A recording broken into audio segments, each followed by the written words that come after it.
Ги гледате вестите на Сител. Во студиото со вас, Валентин Николовски. Почитувани гледачи, добар ден. Во вестите на Сител во 16 ќе гледате. Опит за киднапирање на познатиот македонски пеач Даниел Кајмаковски во Белград. Го врзале во возило, му барале 20.000 евра за откуп. Кајмаковски е ослободен и на безбедно. Министер во поранешната влада го сменил правилникот за производство на медицински канабис противно на законот, тврди Мицкоски. Премиерот очекува да се запленат 100 тони нелегална марихуана. Власти и опозицијата продолжија да се препукуваат за случајот со нелегалниот канабис. Се јави и Заев кој бара извинување од пратеникот на ВМРО ДПМН. Петрушевски нема намера да се извинува, туку и натаму тврди дека екс-премиерот е инволвиран во случајот и дека гради во Дубај. Владата и синдикати на администрацијата постигнаат договор според кој околу 11.000 административци ќе добијат покачување на платите од 40% до 2028 година. Двегодишно дете од Битола искасано од Лутница кучиње и со тешки телесни повреди хоспитализирано на детската хирургија во Скопје. Хорор доживеала и скопјанка која завршила со 7 рани од каснување. Обид за киднапирање на познатиот македонски пеач Даниел Кајмаковски во Белград.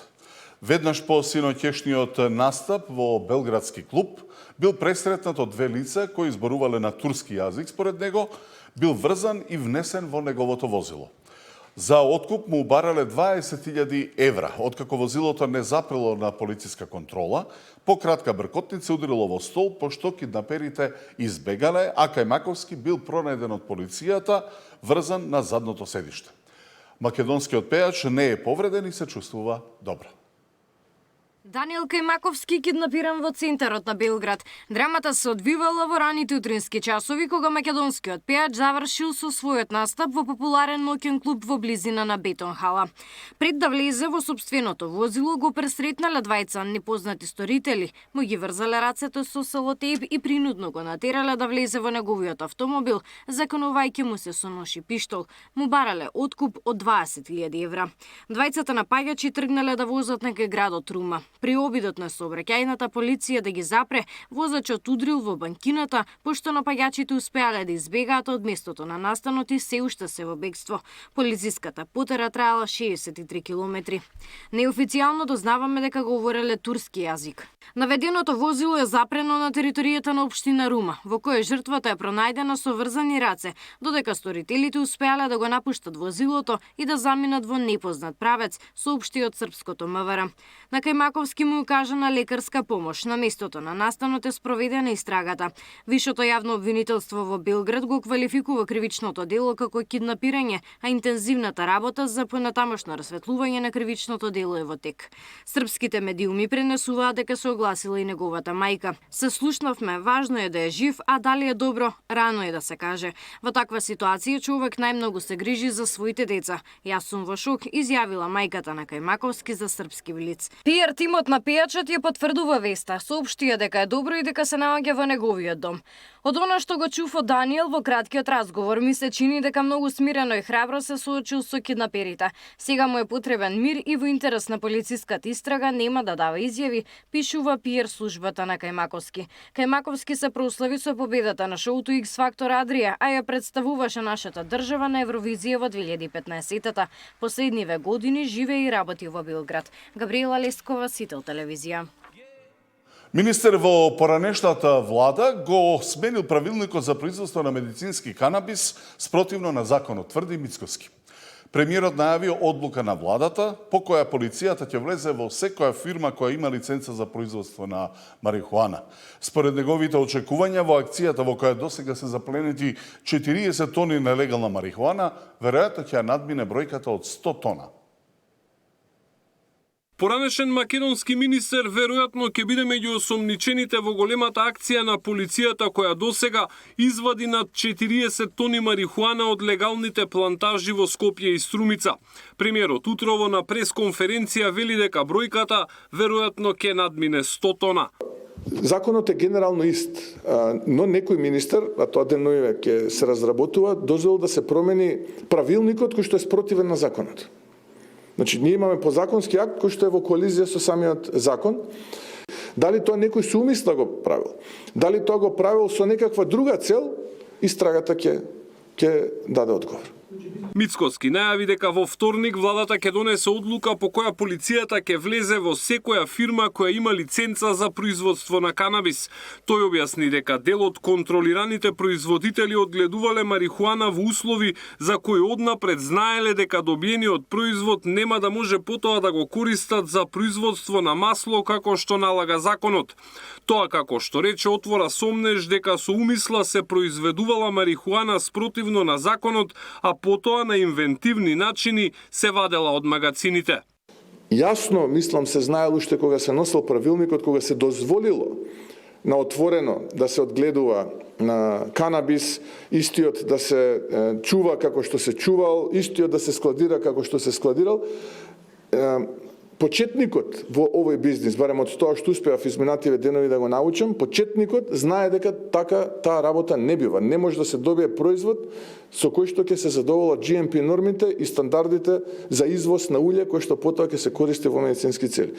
Вие не можете да декларирате отпад. Отпад се знае, се гранки, лисија, а внатре во деклараниот отпад да најдете тврдо пресувани цветкиња од канабис.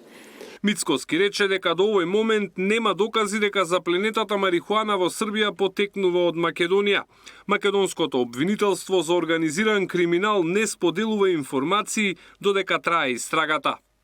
Александар Спасовски, Сител телевизија.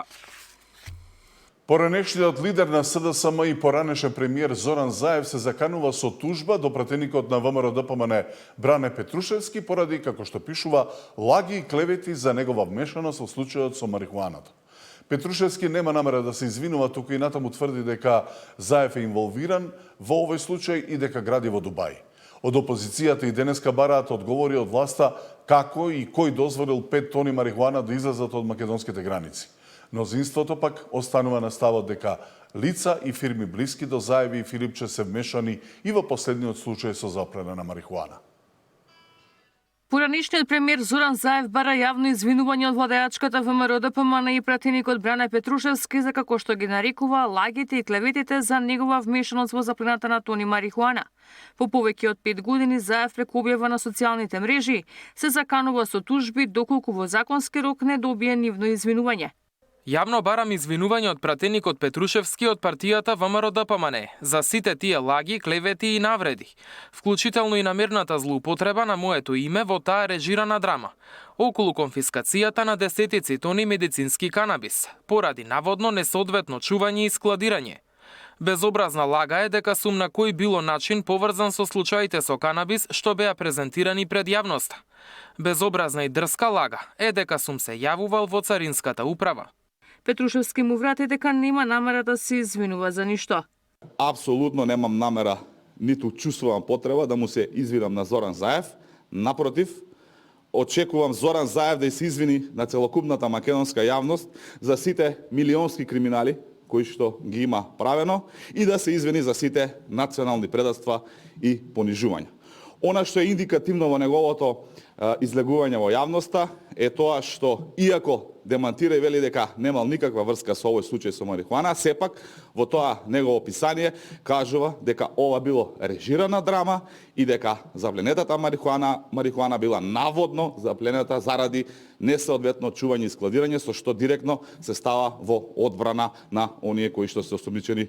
Опозицијата пак бара одговори од власта кој и како дозволил 5 тони марихуана да излезат од македонските граници, обвинувајќи дека скандалот води директно до врвот на власта. Каде се камерите на Сейф Сити? Каде е полицијата?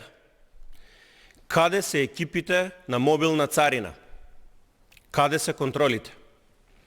Мицковски, Тошковски, Тарчуловски, Бобан Николовски, началници, раководители, инспектори, службеници. Кој се е вмешан и кој дозволил 5 тони дрога да поминат преку граница? ВМРО-ДПМН останува на ставот дека лица и фирми блиски до Заеви и Филипче се вмешани во последниот случај со заплена на марихуана. Факт е дека основоположник на бизнисот со марихуана во Македонија е владата на Заев. Околу 70% од запленетата дрога е на фирма која е во собственост на кадар од СДС, поточно човек близок на Заев. Дополнително, само во текот на вчерашниот ден во Струмичко беа запленети околу 30 тони дрога. Кое е лицето и фирмата поврзани со СДС? Од партијата барат обвинителството да ја истражи поврзаноста на Заев и Филипче со фирмата каде е запленета марихуаната. Ивана Соколовиќ, Најдова, Сител телевизија. Владата и синдикати на администрацијата постигнаат договор според кој околу 11.000 административци ќе добијат покачување на платите од 40% до 2028 година. Двегодишно дете од Битола искасано од лутница кучиње и со тешки телесни повреди хоспитализирано на детската хирургија во Скопје. Хорор доживеала и скопјанка која завршила со 7 рани од каснување.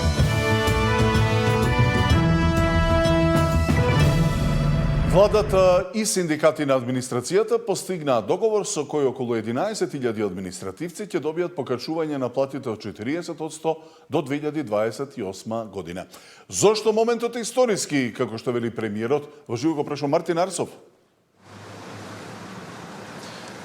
Тино, како што кажа и синдикатите и премиерот Мицкоски на попладневната пресконференција, овој момент е историски затоа што никогаш досега немало ваков план за зголемување на платите. Според договореното, околу 11.000 административци ќе здобијат зголемени плати за 40% до 2028 година. Ова зголемување ќе биде етапно, односно годинава и наредните 2 години овие административци ќе добијат по 8% зголемување на платите плюс редовното усогласување со растот на минималната плата. За да се оствари ова право ќе треба да се потпишат поединечни колективни нови договори на ниво на институција, а за реализација ќе се потрошат околу 10 милиони евра годишно. За да не дојде до пораст на функционерските плати сега во март за околу 200 или над 200 евра, премиерот Мицкоски најави дека повторно ќе се спуштаат коефициентите за пресметка и ова ќе биде практично трето спуштање на коефициентите или бодот на сложеност откако Уставниот суд пред речиси 3 години ја одмрзна основицата, па така од тогаш како расте просечната плата, така се зголемуваат и функционерските плати. Прашан пак за растот на минималната плата и она тема која што е деновиве актуелна, тоа е минималец за 600 евра, премиерот Мицкоски го повтори ставот дека ќе биде испочитуван законот, односно дека ќе има само законско усогласување на минималната плата, а тоа е околу 25 евра и практично го одби предлогот државата да ги субвенционира придонесите на приватните фирми, оценувајќи дека државата досега доволно помогнала на бизнис секторот преку низа економски мерки. Еве ги деталите. Синдикатите и владата се договорија. 11.000 административци ќе земат зголемување на платите од речиси 40% до 2028. Вработените во државната управа, судовите и обвинителствата, годинава и наредните 2 години ќе добијат по 8% покачување, плюс усогласување со растот на минималната плата. За секоја институција ќе се потпишуваат поединечни колективни договори, а за спроведување на зголемувањето ќе бидат потребни околу 10 милиони евра годишно. Имаме и поповолно право тоа што е подпишано во општиот колективен договор и еден систем кој што од 2028 ќе гарантира дека овие вработени веќе ќе имаат достоинствени плати за работата што ја извршуваат. Сакам да кажам дека е ова историски момент и голема благодарност за премиерот кој што имаше разбирање во каква ситуација се наоѓаат тие вработени. Ние сме подготвени како влада да седнеме и во овој период до 2028 се разбира. Очекувам тоа да биде во пократок период, заедно со двата репрезентативни синдикати, во случајов ССМ и КСС, да седнеме и да испреговараме еден нов општ колективен договор кој што ќе биде единствена алатка врз основа на која ќе бидат исплаќени платите. За функционерските плати да не пораснат над 200 евра, Мицкоски најави дека повторно ќе се спуштаат коефициентите за пресметка. Ова ќе биде трето намалување на бодот за сложеност, откако Уставниот суд ја одмрзна основицата. И сега, како расте просечната, така енормно растат и платите на над 1000 функционери секоја година. Ние не можеме да ги замрзнеме, бидејќи повторно ќе имаме одлука на Уставен суд која што ќе биде во насока на таа претходната, но можеме да ги намалиме. И тоа и ќе го направиме.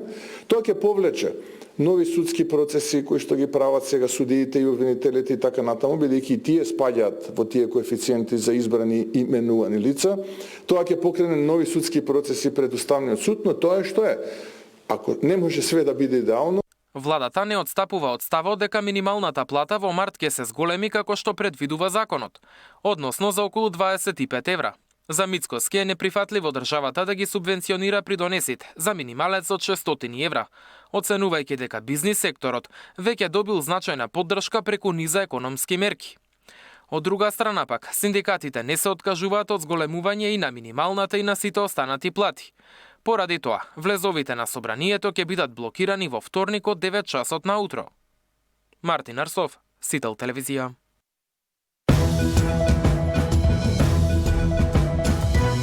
За законот за висока раководна служба, партиски или професионални раководители, реформските закони во јавната администрација, балансерот и правичната застапеност на етничките заедници, барањата на ССМ за минимална плата, како и потребата од техничка влада, во тема на денот со министерот за јавна администрација Горан Минчев.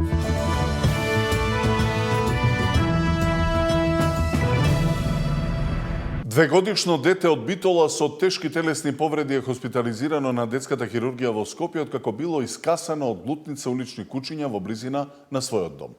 Повреди има на лицето, вратот, градниот кош и стомакот. За среќа раните се плитки и се очекува детето да заздрави. Но ова не е единствен случај изминатава недела. Скопјанка 5 минути се борела со глутница кучиња на кеот на Вардар и завршила со 7 рани од каснување. Двегодишно дете со тешки телесни повреди е на одделот за интензивна нега на детска хирургија, откако било нападнато од улични кучиња во близина на својот дом во Битол. Поради големиот број на повреди од Битолската болница веднаш го транспортирале на скопските клиники.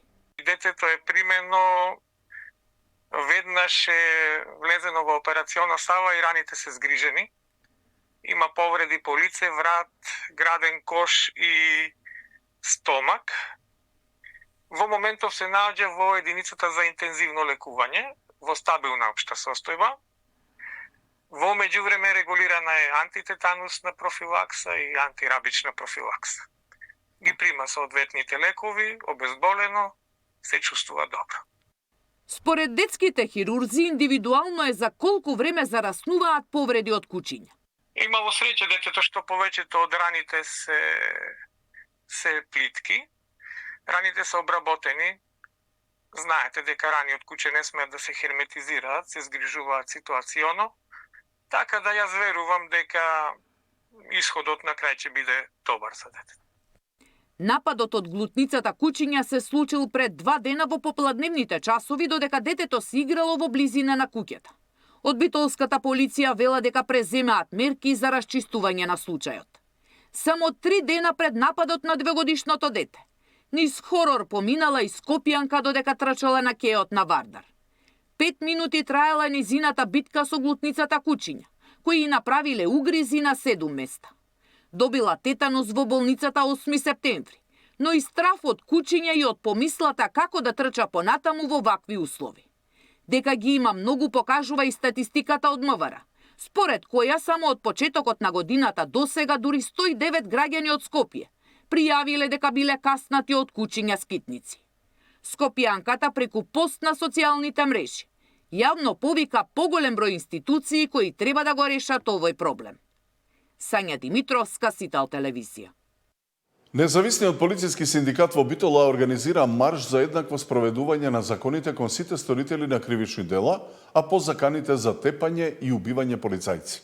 Од протестот се побара еднаков третман пред законот за сите извршители на кривичните дела, а не само на полицајците, крај на селективната правда и притвор за сторителите, бидејќи за ваков сличен настан пред само 2 години, што се случил во Прилеп, кога лице се закануваше на обвинителката, веднаш било побарано и определено притвор. Заканите кои што ни беа упатени и за напади и за убиства на полициски службеници доколку продолжиме да го спроведуваме законот, и мислиме дека треба апсолутно сериозно да ги свати државата, затоа што секоја закана и секој напад врз полициски службеник мора единствено да се гледа како напад врз државата. Сметаме дека ако оваа појава, девијантна појава, сега поминеме така кроз неа, таа утре би се повторила и на други работници, и на суди, и на обвинители, и на новинари, и дека мора да има многу посериозни и поригорозни казни, дека извинувањето како извинување не е казна и не може да биде правда и дека треба да има притвор за лицата и кривична постапка. Ваквите навреди и ваквите заканија не смеат да се толерират никако. Казните мора да се зголемат, да бидат построги и парично, а и со затворски казни, кога би сакале да имаме правна држава. И не смееме за никој да има различни аршини, да биде за едни инаку, за други инаку. Сите граѓани мора да се еднакви пред законот и пред правдата. Премиерот Мицкоски ја потврди продажбата на последниот македонски загубар Еврокомпозит од Прилеп. Според неговите очекувања, фабриката ќе продолжи да произведува воена опрема, но и нови производи од воената индустрија. Неофицијално можно е производство на воени дронови. Премиерот Христијан Мицкоски денеска ја потврди продажбата на последниот голем државен загубар Прилепскиот Еврокомпозит. Мицкоски потенцираше дека целта е да се рестартира дел од наменското производство за воената индустрија, но во иднина во Македонија да се произведувала и друга воена опрема согласно потребите на пазарот. Целта е да се обнови дел од старото производство, но и нова соодветно на потребите на пазарите и нова гама на производи. Инаку да, целта е да се рестартира, повторно ќе кажам, оваа влада се грижи за иднината на државата, економијата, граѓаните и работниците.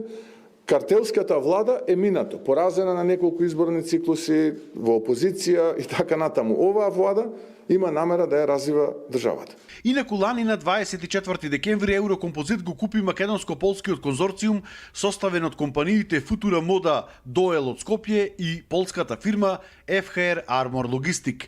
Поранешните вработени велат дека им биле одобрени само 65% од побарувањата кои што ги имаат за заостанати плати при донеси и К-15. Според нивни информации, новиот инвеститор сакал да прави дури и воени дронови. Несигурни извори, знаеме дека ќе се правеле шлемови, ќе се правеле панцири, можно е вика и дронови. Тие не се сигурни извори, меѓутоа тие што е зедоја полска конзорциум што е, сигурно има нешто, плюс тоа и околу 150 вработени најавува нови. Новите инвеститори првата рата кон доверителите од околу 1,2 милиони евра веќе ја исплатиле, а останатите 3 рати требало да ги исплатат во наредните 3 години, односно до крајот на 2028, кога полскиот инвеститор ќе стане и комплетен сопственик на Еврокомпозит. За Сител Дарко Штарговски. Комплицираните и долги процедури го отежнуваат снабдувањето со терапија за пациентите со ретки болести. Во регионот на Југозападна Македонија заклучно со минатата година регистрирани се околу 1100 диагнози на пациенти со ретка болест. Начинот за набавка на лекот и чекањето кое долго останува проблем за лицата со ретки болести. Поради обемните административни процедури, пациентите со месеци остануваат без потребната терапија. Загрижувачки е податокот дека повеќето од пациентите се деца кои прерано го завршуваат животот. Ние мора да имаме условен буџет за одредени хитни диагнози кои што не чекаат. За терапија што ќе се добие набрзо, за неколку денови, бидејќи имаат болести кои што не чекаат месеци и година. За тие лекови можеме да направиме еден мост период, некој период кој што ќе се набави преку условен буџет, па после нека биде на програмата за ретки болести. Лековите што веќе се воспоставени на ретки болести се набавуваат редовно. Тука немаме проблем со набавка. Проблемот е на почетокот, во започнувањето на набавка на лекови и исто така многу се строги критериумите за распишување на тендер за лекови за компаниите кои што ги носат лековите. Во регионот на Југозападна Македонија заклучно со минатата година регистрирани се околу 110 диагнози на пациенти со ретка болест. Јас сум невролог, 75% од ретките болести имаат невролошка манифестација. Моментално во нашата установа, регионален центар сме ние, специализирана болница за ортопедија и травматологија Свети Еразмо, имаме 54 пациенти со ретки болести. Моментално циркулираат 54, од кои 5 веќе се на терапија и еден пациент кој е планиран за терапија бидејќи многу брзо беше диагностициран. Регистарот на ретки болести брои 1093 пациенти, од кои 260 се починати. Дел од нив се лекуваат, а за некои болести воопшто не постои лек. Од вкупно евидентираните, 240 се деца до 14 годишна возраст. Нина Ритоновска, Сител телевизија. Асоциацијата на комунални предпријатија ги детектира клучните проблеми и приоритетните инвестиции за реформата во овој сектор. Европската директива налага следните 20 години само во водниот сектор да бидат инвестирани 2 милиарди евра во инфраструктура, но инвестициите без правилно управување со средствата се неодржливи.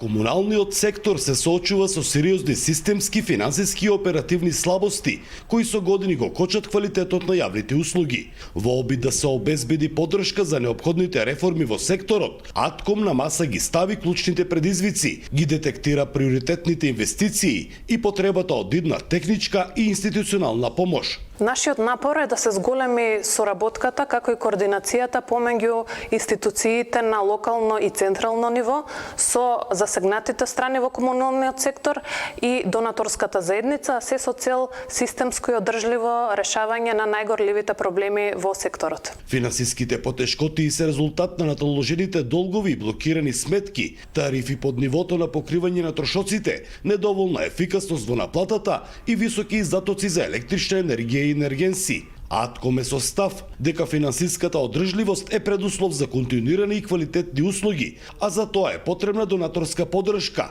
за инсталирање на модели за финансиско преструктурирање на предпријатијата, за развој на економските одржливи тарифни рамки и пилот мерки за намалување на енергетските и оперативните трошоци. Секако потребна е и координација помеѓу институциите. 8 различни министерства, државни агенции се одговорни за овој сектор на водни услуги, меѓутоа носител на целиот реформски процес се уште не е познат, как тоа што е од клучно значење за да можат сите оние кои што се вклучени во овие реформски процеси да можат да следат заедничка агенда. Во делот на оперативните предизвици постојат високи технички и комерцијални загуби, застарена инфраструктура, ограничена документација и регистар на основните средства. Европската директива налага следните 20 години во водниот сектор да бидат инвестирани 2 милиарди евра во инфраструктура, но инвестициите без правилно управување со средствата се неодржливи. Ќе бидат инвестирани во водоснабдителни системи, обновување на нови водоснабдителни системи, обновување на водоснабдителните системи,